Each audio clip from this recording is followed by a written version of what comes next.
Bangladesh cricket দলের নির্ভরযোগ্য pacer Mustafizur Rahman আবারও চোটের শিকার হয়েছেন। সম্প্রতি সংযুক্ত আরব আমিরাতের বিপক্ষে একটি প্রস্তুতি ম্যাচে অংশ নেওয়ার পর তার বাঁ হাতের কাঁধে অস্বস্তি দেখা দেয়, যা নতুন করে তার ফিটনেস নিয়ে প্রশ্ন তুলছে। বিশ্বকাপকে সামনে রেখে এই চোট টিম ম্যানেজমেন্টকে বেশ চিন্তায় ফেলে দিয়েছে। ইতোমধ্যেই তাকে বিশ্রামে রাখা হয়েছে এবং বিসিবির মেডিকেল টিমের পর্যবেক্ষণে রয়েছেন কাটার মাস্টার। এর ফলে পাকিস্তানের বিপক্ষে আসন্ন সিরিজে তার অংশগ্রহণ অনিশ্চিত হয়ে পড়েছে। মুস্তাফিজের অভিজ্ঞতা এবং ম্যাচ জেতানোর সামর্থ্য বাংলাদেশ দলের জন্য অত্যন্ত গুরুত্বপূর্ণ। বিশেষ করে ডেথ ওভারে তার বৈচিত্র্যপূর্ণ বোলিং প্রতিপক্ষের জন্য সবসময় হুমকি হয়ে ওঠে।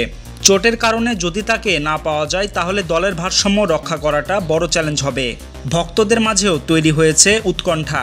সোশ্যাল মিডিয়ায় অনেকেই তার দ্রুত সুস্থ কামনা করছেন। অনেকেই আবার প্রশ্ন তুলছেন, আইপিএল সহ বিভিন্ন বিদেশি লিগে খেলার অতিরিক্ত চাপই কি বারবার মুস্তাফিজের ইনজুরির কারণ? বিশেষজ্ঞদের মতে মুস্তাফিজের বোলিং অ্যাকশন এবং শরীরের অতিরিক্ত চাপ নেওয়ার প্রবণতা তাকে নিয়মিত বিশ্রামের দরকার করে তোলে। বিসিবি যদি সময় মতো তাকে সঠিক রিকভারি প্রোগ্রামে না নেয় তাহলে দীর্ঘমেয়াদে বাংলাদেশের বোলিং আক্রমণে বড় ধস নামতে পারে। এখন দেখার বিষয় বিসিবি ও টিম ম্যানেজমেন্ট কতটা দ্রুত ও কার্যকর পদক্ষেপ নেয় কাটার মাস্টারকে মাঠে ফিরিয়ে আনতে। Desk report, Padma Times.